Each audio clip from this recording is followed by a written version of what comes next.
آیہ کریمہ کی تلاوت کی، اس میں اللہ تبارک و تعالی نے اپنے ولیوں کی شان بیان فرمائی۔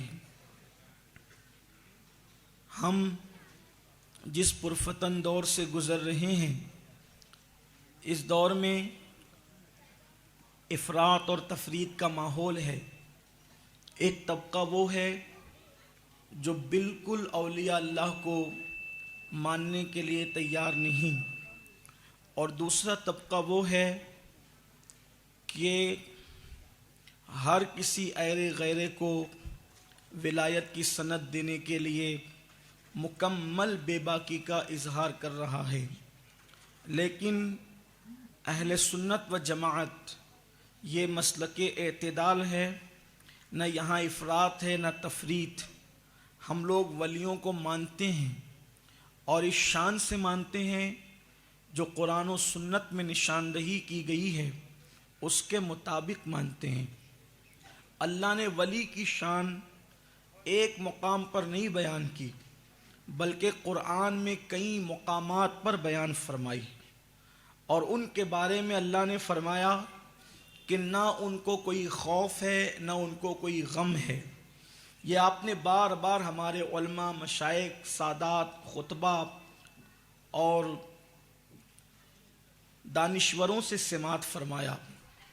لیکن سوال یہ پیدا ہوتا ہے کہ اللہ نے جن کو اپنا دوست کہا، جن کو اللہ نے اپنا قریبی فرمایا، تو ان کی نشاندہی بھی اللہ نے فرمائی، کیونکہ اللہ کا کلام تو حکمت والا ہے، اس کا ہر کام حکمت والا ہے، اور اس کے کلام کا حال یہ ہے کہ اگر قرآن مقدس کی ایک آیہ کریمہ کی تشریح اور تفسیر کوئی بیان کرے اور اللہ نے اس کو علم عطا کیا ہو، تو بیان کرتے کرتے اس کی حکمت، اس کے معانی اور اس کے اسرار و رموز بیان کرتے کرتے انسان کی زندگی ختم ہوگی، لیکن اللہ کے کلام کے معانی اور مطالب کبھی ختم نہیں ہو سکتے۔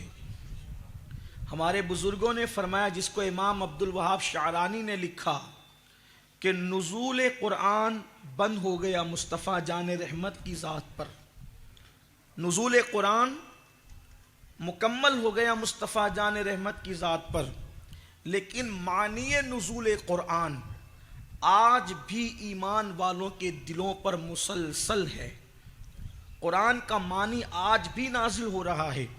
بعض بزرگوں نے لکھا، جب کوئی کثرت سے قرآن پڑھتا ہے، کثرت سے قرآن کی تلاوت کرتا ہے، اور قرآن سے اس کا رشتہ اتنا مضبوط ہو جاتا ہے، تو ایک مقام وہ آتا ہے کہ قرآن کے الفاظ اس کو خود بتاتے ہیں کہ میرا اصل معنی کیا ہے۔ اللہ کی کتاب، اس کتاب کے علاوہ کسی کتاب میں یہ خصوصیت نہیں کہ کتاب اپنا معنی خود بتائے، لیکن ہر ایک کو، ہمیں اور آپ کو یہ نہیں ہوتا۔ جو لوگ قرآن کے اس سمندر میں ڈوب جاتے ہیں، قرآن کے اس سمندر میں غوطہ زن ہو جاتے ہیں، پھر ایسا ہوتا ہے کہ قرآن مقدس اس کا معنی خود بیان کرتا ہے کہ میرا مطلب کیا ہے۔ تو بہرحال جو ہمارے بزرگوں سے ہم نے ظاہری طور پر سنا وہ یہ ہے کہ اللہ کے ولیوں کو نہ خوف ہے نہ غم ہے۔ وہ لوگ خوف سے بھی بے نیاز ہے، وہ غم سے بھی بے نیاز ہے، اور اللہ نے اپنی عطا سے ان کو اختیارات عطا فرمائے۔ یعنی کہ اللہ تبارک و تعالیٰ کے وہ بندے جنہیں ہم ولی کہتے ہیں، اگر وہ کرم فرما دے، وہ چاہیں تو کسی کو اولاد مل جائے، کسی کو روزی ان کی دعا سے مل جائے، کسی کی قسمت بدل جائے، کسی کی تقدیر سنور جائے، وہ کسی کے سر پہ ہاتھ رکھ دے تو ادنا کو اعلیٰ بنا دے، اور کسی کو گھور دے غصے سے تو اعلیٰ کو ادنا بنا دے۔ گویا کہ وہ ذرے کو آفتاب اور آفتاب کو ذرہ بنانے کی قوت رکھتے ہیں۔ اللہ کی عطا سے انہی اولیاء کرام کی شان قرآن یوں بیان کرتا ہے کہ وہ ولی کون لوگ ہیں۔ تو پہلی بات قرآن کہتا ہے الذین آمنوا، کہ وہ جو ولی ہیں وہ ایمان والے ہیں۔ بے ایمانوں میں کوئی ولی نہیں، بلکہ جو لوگوں کے پاس ایمان نہیں ہے ان میں کوئی ولی ہو نہیں سکتا۔ اسی لیے آپ دیکھیں کہ 72 فرقوں میں آپ کو عالم ملے گا، جسے وہ عالم کہتے ہیں، محدث ملے گا جسے وہ محدث کہتے ہیں، خطیب ملے گا جسے وہ خطیب کہتے ہیں، مفکر ملے گا جسے وہ مفکر کہتے ہیں، غرض کہ ان کے یہاں ساری ڈگریاں مل جائے گی، لیکن اگر آپ ولی ڈھونڈنے نکلو گے تو اہل سنت و جماعت کے علاوہ آپ کو کہیں ولی نظر نہیں آئے گا۔ آپ تلاش کر لیں، آپ ڈھونڈ لیں، روافظ میں ڈھونڈ لیں، آپ کو کوئی ولی نہیں ملے گا۔ اسی طریقے سے خوارج اور ناصبیوں میں ڈھونڈ لیں، بد مذہبوں میں ڈھونڈ لیں، آپ کو کوئی ولی نہیں ملے گا۔ اور اگر کہیں پر وہ یہ کہیں گے کہ فلاں ولی کو تو ہم بھی مانتے ہیں، تو گویا کہ وہ آپ کو دھوکہ دیں گے۔ لیکن آپ ان سے پوچھیں گے اگر آپ غوث پاک کو مانتے ہو تو یہ بتاؤ کہ جو عقیدہ سرکار غوث پاک کا تھا کیا وہی عقیدہ آپ کا ہے؟ کیا جو عقیدہ غریب نواز کا تھا کیا وہی عقیدہ آپ کا ہے؟ اللہ اکبر۔ مثال کے طور پر آج کل کچھ لوگ اپنے آپ کو چشتی صابری بھی کہتے ہیں، حضور کے علم غیب کا انکار بھی کرتے ہیں، امام حسین کو وہ صرف حضرت حسین کہتے ہیں، امام بخاری کو امام کہیں گے، امام مسلم کو امام کہیں گے، امام ترمذی کو امام کہیں گے، حتیٰ کہ اپنے محلے کی مسجد کو امام صاحب کہیں گے۔ لیکن جب امام حسین کہنے کی باری آتی ہے تو وہ امام نہیں کہیں گے، حضرت حسین حضرت حسین حضرت حسین کہیں گے۔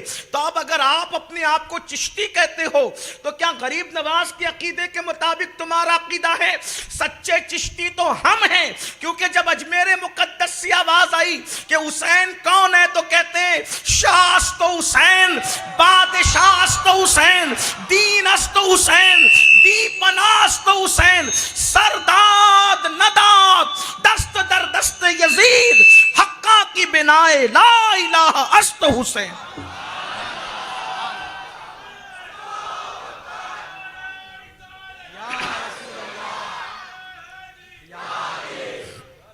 مرید ہونے کے لیے پیر کے مطابق عقیدہ چاہیے۔ اگر کوئی چشتی ہے تو وہ امام حسین کے بارے میں یوں کہے کھلے دل سے، اور اگر کوئی صابری بن رہا ہے علم غیب کا انکار کر کے، حیات النبی کا انکار کر کے، ہم تو اس سے یہ کہتے ہیں اگر سچا صابری ہے تو بتا کیا صابر پاک نے اپنی نماز جنازہ خود نہیں پڑھائی؟ جب نبی کے بیٹے کی زندگی کا یہ عالم ہے تو مدینے والے مصطفیٰ کی زندگی کا عالم کیا ہوگا؟ سچے صابری تو ہم ہیں کہ بریلی سے آواز آتی ہے تو زندہ ہے واللہ، تو زندہ ہے واللہ، میرے چشم عالم سے چھپ جانے والے۔ تو پتا چلا سچا سنی جو ہے وہی چشتی بھی ہے، وہی صابری بھی ہے، وہی نقشبندی بھی ہے۔ کچھ لوگ نقشبندی بھی کہلاتے ہیں، لیکن نقشبندیوں کے امام ہندوستان میں سید الموحدین فی الہند حضرت سیدنا مجدد الفسانی شیخ احمد سرہندی، وہ تو ان کا عقیدہ تو یوں ہے، وہ کہتے ہیں کہ میں اللہ کی عبادت اس لیے کرتا ہوں کہ او رب محمد است، میں اللہ کی عبادت اس لیے کرتا ہوں کہ وہ میرے محبوب محمد کا خدا ہے۔ اس شان سے وہ توحید بیان کرتے ہیں۔ تو پتا چلا الذین آمنوا، غیر مومنوں کے اندر یا جن لوگوں میں گمراہی ہے ان کے اندر کوئی اللہ کا ولی پیدا نہیں ہو سکتا۔ لیکن جب سنیوں میں ولی ہے تو ہر بندہ ولی نہیں ہے۔ جسے عرف میں ہم ولی کہتے ہیں وہ ولی نہیں ہے، کیونکہ ایمان پر بات ختم نہیں ہوتی۔ قرآن کہتے ہیں الذین آمنوا، وہ مومن تو ہے، ہر مومن ولی نہیں جس کو آپ عرف میں ولی کہتے ہیں۔ وَكَانُوا يَتَّقُونَ، وہ مومن ہے اور مومن کے ساتھ پرہیزگار ہے، اس میں تقوی ہے، پرہیزگاری ہے۔ پرہیزگاری کسے کہتے ہیں؟ پرہیزگاری کہتے ہیں بچنے کو، پرہیزگاری کہتے ہیں بچنے کو۔ جو صحت کو خراب کر دے ان غذا سے انسان بچتا ہے، مطلب پرہیز کرتا ہے۔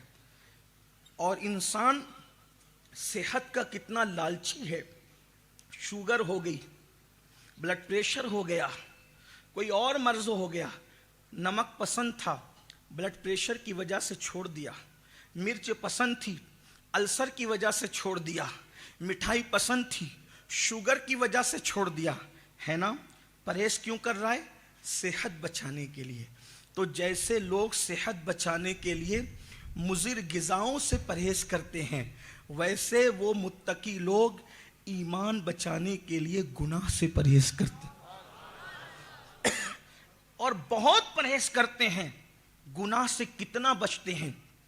قدم اٹھانے سے پہلے سوچتے ہیں کہ میرا یہ قدم یار کو راضی کرے گا کہ ناراض کرے گا۔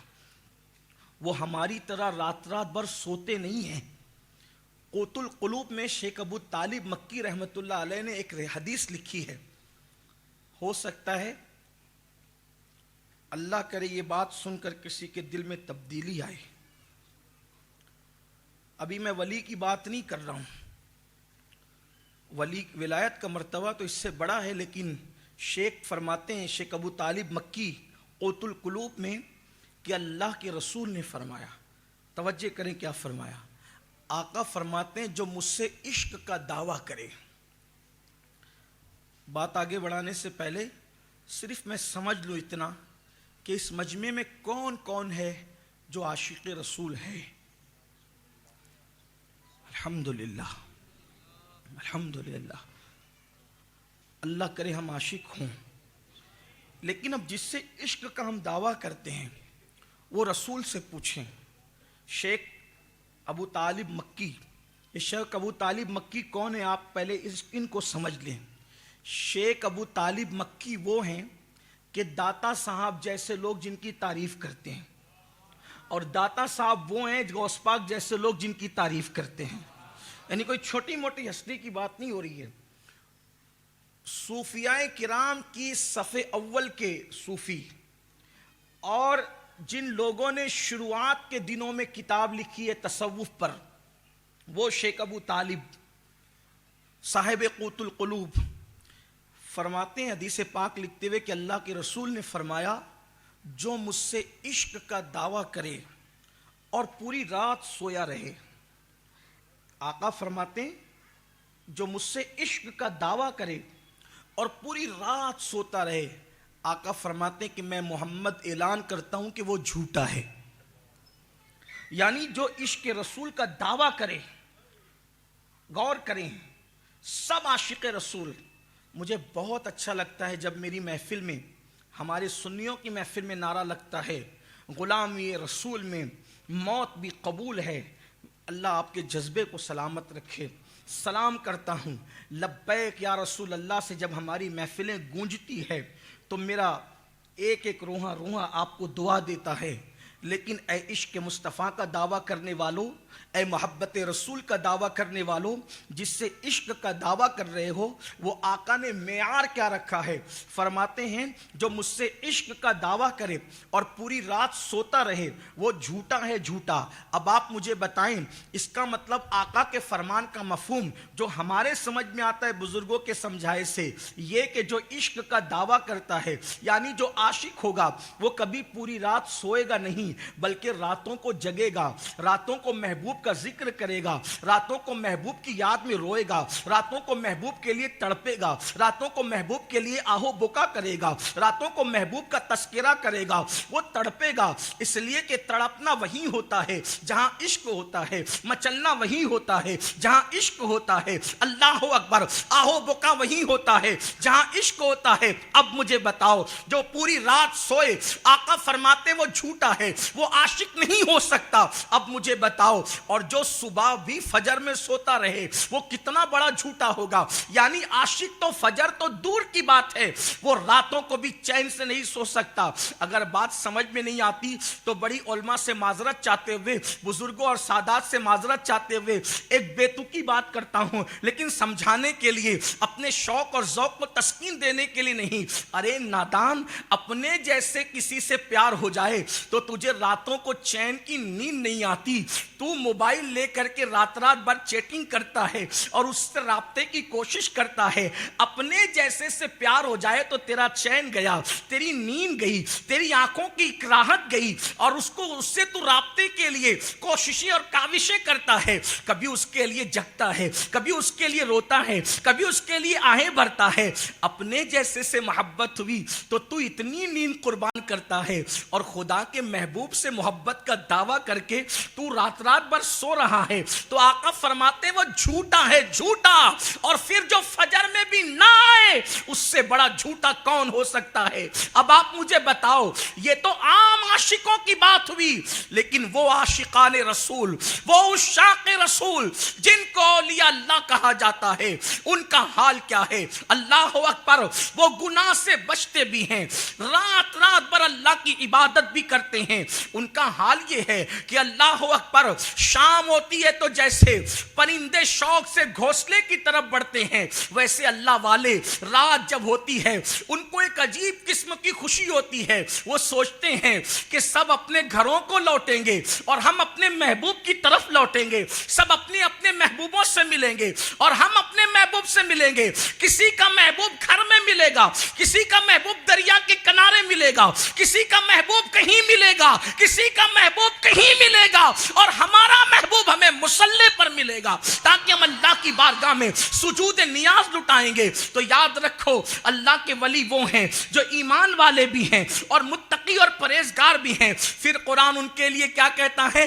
لہم البشریٰ فی الحیات الدنیا وفی الآخرہ، انہی کے لیے تو بشارت ہے، دنیا میں بھی بشارت ہے اور آخرت میں بھی ان کے لیے بشارت ہے۔ اور سنو، اللہ نے جو اعلان کر دیا ہے وہ یہ کلمات بدلنے والے نہیں ہیں، اور یہی لوگ کامیاب لوگ ہیں۔ یہ حدیث مبارکہ کا، یہ آیت مبارکہ کا مختصر سا مفہوم میں نے آپ کے سامنے پیش کیا۔ اب آؤ اس آیہ کریمہ کے تناظر میں اس مرد قلندر کو دیکھتے ہیں جسے دنیا خواجہ عثمان ہارونی یا خواجہ عثمان ہرونی کے نام سے جانتی ہے۔ جانتے ہیں خواجہ عثمان ہارونی کون تھے؟ اللہ اکبر، پہلی بات تو یہ 14ویں پشت میں مولائے کائنات کی اولاد میں سے ہے، یعنی حسینی صحیح النسب سادات میں سے ہے۔ اللہ اکبر، لیکن خواجہ عثمان ہارونی کا تقویٰ تھا، سید ہو کر بھی پوری زندگی کبھی اپنا تعارف سید کی حیثیت سے نہیں کروایا، اللہ کی خشیت کی وجہ سے، اللہ کے خوف کی وجہ سے۔ اسی لیے بہت سارے مورخین کو یہ مغالطہ ہو گیا کہ خواجہ عثمان ہرونی سادات میں سے نہیں، حالانکہ ہمارے علماء اور محققین کی تحقیق یہ ہے کہ آپ مولائے کائنات کی 14ویں پشت میں حسینی سادات میں سے ہے۔ اس کے بعد آپ اس مرد قلندر کی عظمتوں کا اندازہ کریں جس نے غریب نواز جیسی شخصیت کو اپنی 2 انگلیوں کے درمیان 18,000 عالم دکھائے تھے۔ آپ ذرا سوچیں تو صحیح، آج لوگ کہتے ہیں کر لو دنیا مٹھی میں، دنیا جو ہے ایک گلوبل ولیج بن چکی ہے اور دنیا مٹھی میں آ چکی ہے۔ مجھے اس بات پر بھی حیرت ہے، لوگ موبائل کی وجہ سے دنیا کو مٹھی میں آج کہہ رہے ہیں، ٹیکنالوجی کی وجہ سے دنیا کو مٹھی میں آج کہہ رہے ہیں، لیکن آج سے کم و بیش 900 سال پہلے علی کے اس بیٹے نے، حسین کے اس راج دلارے نے غریب نواز کو اپنی 2 انگلیوں کے درمیان 18,000 عالم دکھا کر کے بتا دیا کہ دنیا اللہ اکبر 5 صدیوں کے بعد جہاں نہیں پہنچ سکتی، اللہ کا ولی 5 صدیاں پہلے اس کے آگے نظر آتا ہے۔